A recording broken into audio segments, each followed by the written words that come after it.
Ya, bismillahirrahmanirrahim. Assalamualaikum warahmatullahi wabarakatuh. Pada kesempatan laboratory activity kali ini, tepatnya pada sistem gastrointestinal, saya Dr. Nisa Fauzia dari Divisi Parasitologi, Departemen IKD FK Unpad, akan membahas terkait zoonosis. Mungkin sebagian dari kalian pernah mendengar tentang istilah zoonosis. Jadi dari definisi, zoonosis ini merupakan sekumpulan penyakit yang sering kita temukan di antara hewan yang bertulang belakang, di mana bisa menularkan ke manusia ataupun sebaliknya dari manusia ke hewan. Berdasarkan definisi tersebut, zoonosis ini dibagi menjadi dua grup, zooanthroponosis yaitu dari hewan ke manusia dan anthropozoonosis dari manusia ke hewan. Nah, adapun klasifikasi dari zoonosis ini berdasarkan patogennya itu dibagi menjadi ada yang karena virus, ada yang karena bakteri, ada yang karena jamur, dan karena parasit. Dan karena parasit ini sendiri juga dibagi bisa karena protozoa, bisa karena cacing, dan karena ectoparasite. Pada kesempatan kali ini saya akan membahas khusus terkait zoonosis karena parasit, yaitu helminths atau cacing. Ya, ini merupakan gambar-gambar atau contoh-contoh zoonosis dikarenakan helminth. Di sebelah kanan ini ada pasien yang sangat kurus kering, namun perutnya buncit. Ini terkena askariasis. Mungkin kalian mempelajarinya sudah di tahun 1.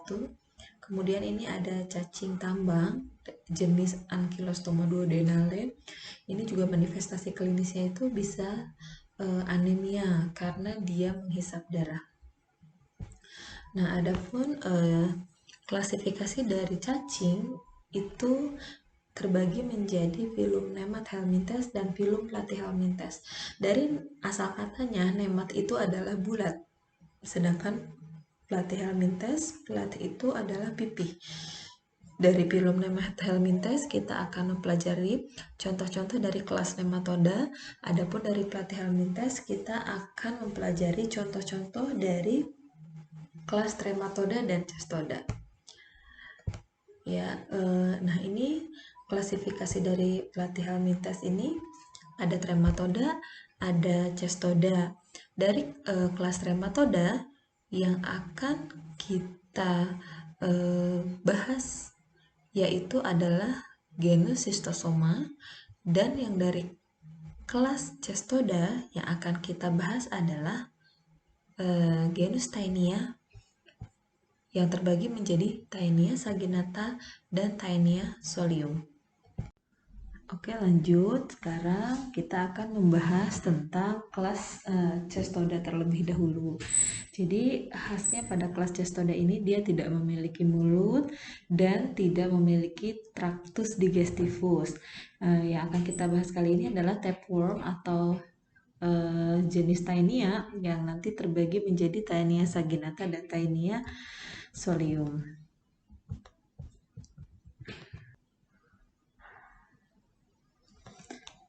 Pertama adalah Taenia saginata atau kita sebut juga dengan cacing pita sapi. Nah, ini adalah morfologinya. Dia memiliki 4 penghisap. 1, 2, 3, 4.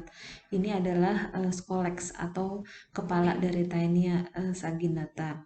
Lalu dia tidak memiliki batil pengait. Berbeda dengan temannya yaitu Taenia solium. Taenia saginata hanya memiliki batil penghisap yang berjumlah 4 tapi tidak memiliki batil pengait. Kemudian saat dia sudah dewasa, itu panjangnya bisa mencapai 5 meter sampai 25 meter.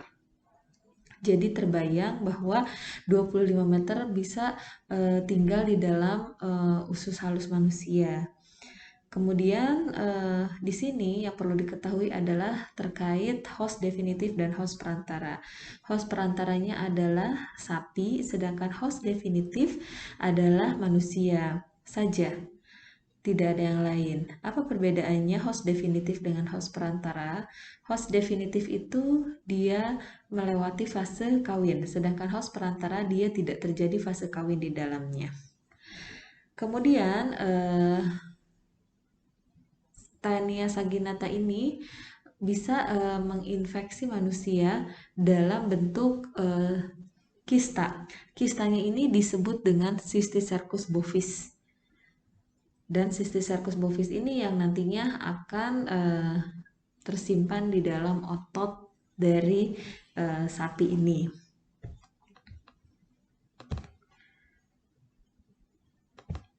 Ya, ini tadi sudah dibilang ya, kalau tidak memiliki batil pengait, tidak juga berbentuk rostellar atau seperti bunga rose.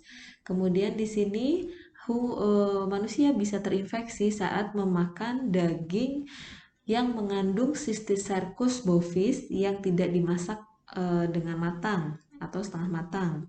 Kemudian saat Cysticercus bovis ini masuk ke dalam saluran pencernaan manusia, saat sudah sampai di dalam habitatnya yaitu usus halus, dia akan mengeluarkan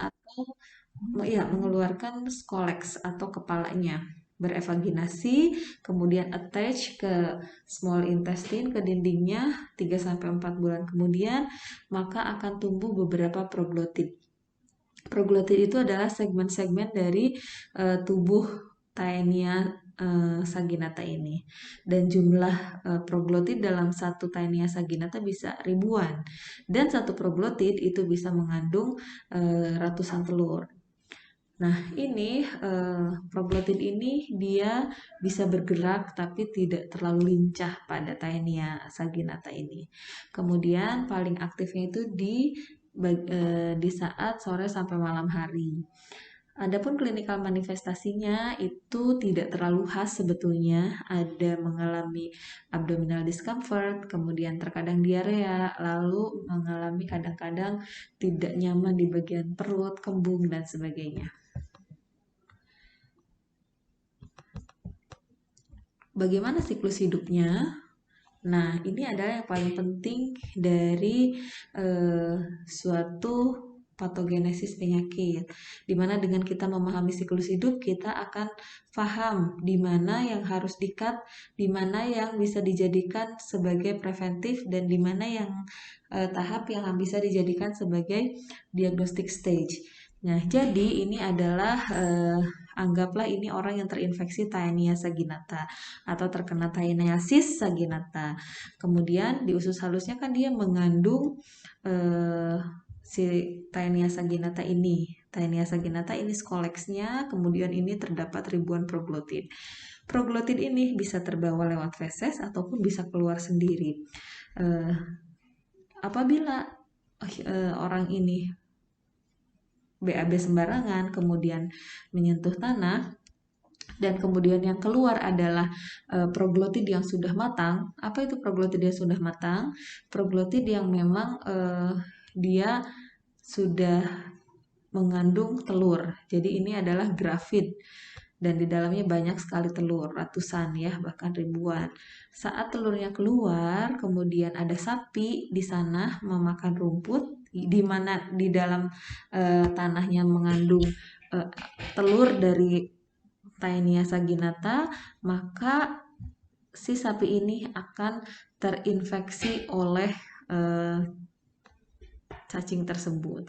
Di dalam pencernaan sapi, si telur yang mengandung embrio atau kita sebut dengan oncosphere ini akan menempel dan berpenetrasi di bagian intestinal wall, kemudian masuk pembuluh darah dan bersirkulasi menuju ke otot-otot, sehingga di dalam otot-otot itu sudah dalam bentuk oncosphere, dalam bentuk kista, yaitu Cysticercus bovis tadi. Nah, apabila manusia memakan daging sapi yang mengandung Cysticercus bovis, maka saat masuk ke dalam usus halus, tadi sebagaimana yang saya bilang, maka akan keluar skoleksnya, kemudian ditancapkan di usus halus, kemudian setelah itu dia berkembang menjadi beberapa proglotid dan terus memanjang, Seperti itu untuk Taeniasis saginata. Taeniasis itu berarti kan infeksi karena Taenia saginata, sehingga orang yang terinfeksi oleh Taenia saginata, nama penyakitnya mengalami Taeniasis saginata. Adapun etiologinya yaitu Taenia saginata. Perlu diingat tadi bentuk kista dari Taenia saginata disebut Cysticercus bovis. Kemudian host definitifnya adalah hanya manusia dan host perantaranya adalah sapi. Seperti itu. Ya, pembahasan selanjutnya adalah terkait Taenia solium, disebut juga dengan cacing pita babi. Untuk morfologinya, dia memiliki rostelum ini berbentuk bunga ros, kemudian memiliki sakars dan memiliki juga hooks. Jadi selain batil penghisap, Taenia solium juga memiliki batil pengait. Kemudian dari segi panjangnya saat sudah dewasa itu bisa mencapai 2-4 meter. Dan habitatnya itu adalah tetap sama di usus halus manusia, tapi tepatnya itu di bagian jejunumnya. Kemudian manusia bisa terinfeksi oleh Taenia solium ini adalah saat memakan daging yang dimasak kurang matang dan di dalamnya mengandung Cysticercus cellulosa atau Cysticercus cellulosa ini adalah bentuk larvanya, namanya Cysticercus cellulosa. Beda dengan tadi dalam hal saat saya membahas tentang Taenia saginata, nama kistanya adalah Cysticercus bovis ya. Nah ini jadi gambaran dari Cysticercus selulose ini memiliki sakar sudah terlihat ya, hanya masih dalam posisi invaginasi. Nanti saat sudah nyampe ke habitatnya yaitu jejunum, dia bisa berevaginasi dan attach ke bagian intestinal wall. Kemudian ini cavity yang berisi oleh cairan, kemudian ini juga memiliki dinding yang sangat tebal. Ini adalah bentuk dari Cysticercusnya. Adapun bentuk telurnya, dia tidak memiliki operkulum. Operkulum itu adalah saluran untuk menetas, tapi dia mengandung embrio dari Taenia solium ini. Kemudian untuk life cycle-nya itu mirip dengan Taenia saginata, hanya ada beberapa perbedaan signifikan, mungkin nanti saya akan jelaskan. Kemudian perlu diketahui bahwa telur-telur dari Taenia solium baik itu maupun Taenia saginata itu sangat resisten terhadap cuaca ekstrim sehingga dapat bertahan dalam kurun waktu yang sangat lama. Baik, ini life cycle dari Taenia solium. Jadi Taenia solium ini ceritanya ini Taenia solium ini akan masuk ke dalam manusia itu dalam bentuk Cysticercus cellulosa. Ceritanya pertama-tama adalah ini anggaplah orang yang terinfeksi Taeniasis solium. Kemudian dia BAB dan di dalam fesesnya terkandung proglotid yang sudah matur yang berisi telur-telur. Nah, bisa jadi juga proglotid ini keluar sendiri tanpa harus disertai BAB, tanpa harus sambil BAB maksudnya. Ini bisa keluar sendiri karena dia motil sebetulnya. Kisah nyata adalah saat kami dari divisi parasitologi studi banding ke Udayana di Bali ya. Di sana kami diajak ke rumah pasien yang memang terkena Taeniasis solium dan pasien tersebut baru sadar bahwa dirinya terinfeksi itu bukan dari sign and symptom yang dirasakannya, melainkan saat dia sedang duduk di luar siang hari, dia mendapati sesuatu yang bergerak keluar dari anusnya. Kemudian dia kaget, eh, pendek cerita dia dibawa ke Udayana dan dirujuk ke bagian parasitologi. Nah, ternyata setelah dilihat betul itu adalah proglotidnya, sehingga pasien ini langsung diobati dengan obat antihelmin ditambah pencahar. Kenapa ditambah pencahar? Agar si Scolex ini atau si kepala dari Taenia ini bisa keluar bersama feses. Kenapa Scolex ini harus keluar bersama feses? Karena selama Scolex ini belum keluar, dia akan membentuk proglotid yang baru lagi terus dan terus, sehingga percuma pasien ini belum bisa dikatakan sembuh. Namun apabila Scolex ini sudah ditemukan di dalam feses, berarti bisa diindikasikan bahwa memang pasien ini sembuh karena organismenya sudah tidak ada.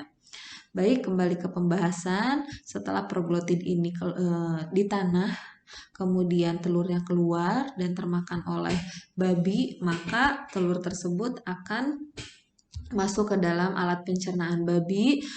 Kemudian onkospernya telur yang mengandung embrio ini atau onkosper ini akan menetas, kemudian berpenetrasi di bagian intestinal wall dari babi, menembus ke sirkulasi, dan kemudian akan bermuara di otot babi.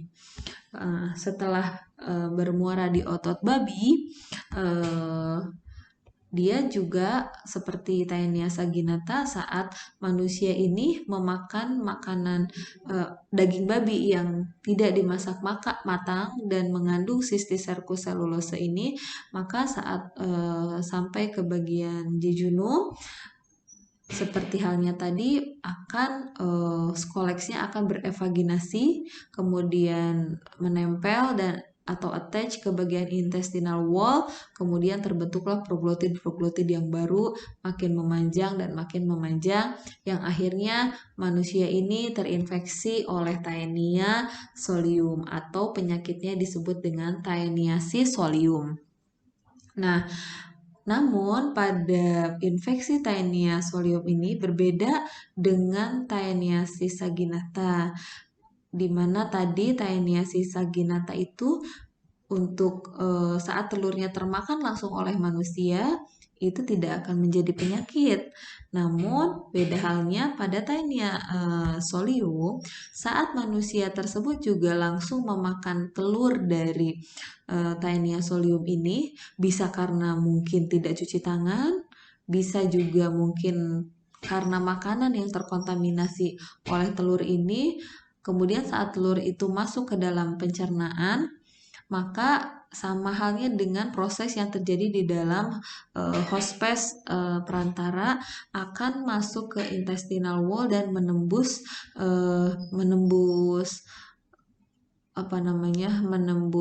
aliran darah ya, blood vessel, kemudian akan terbawa oleh peredaran darah dan terdeposit juga ke organ-organ tertentu.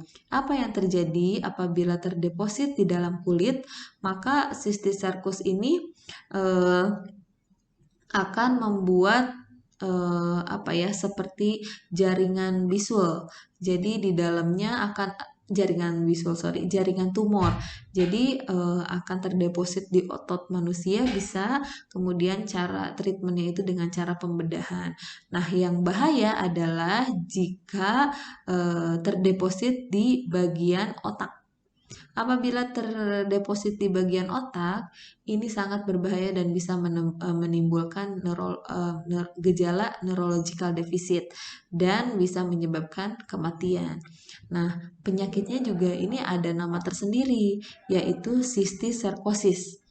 Nah, ini perbedaannya dengan Taenia saginata. Pada cacing pita babi atau Taenia solium, ternyata seorang manusia bisa bukan hanya bisa terinfeksi oleh Taenia soliumnya saja dari memakan kista yang terkandung di daging babi yang dimasak kurang matang, namun manusia ini juga bisa terkena sistiserkosis apabila dia memakan telur dari Taenia solium ini.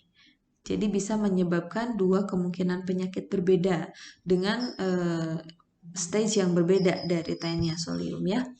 Nah, sistiserkosis ini tadi apabila bermigrasi ke otak bisa menyebabkan reaksi-reaksi neurologis, bahkan bisa mengakibatkan kematian. Dan kejadiannya itu lumayan tinggi, yaitu 30%. Adapun untuk manifestasi klinis dari Taeniasis solium itu sama seperti Taeniasis saginata, tidak terlalu khas, hanya terjadi abdominal discomfort, diare, dan sebagainya. Nah, untuk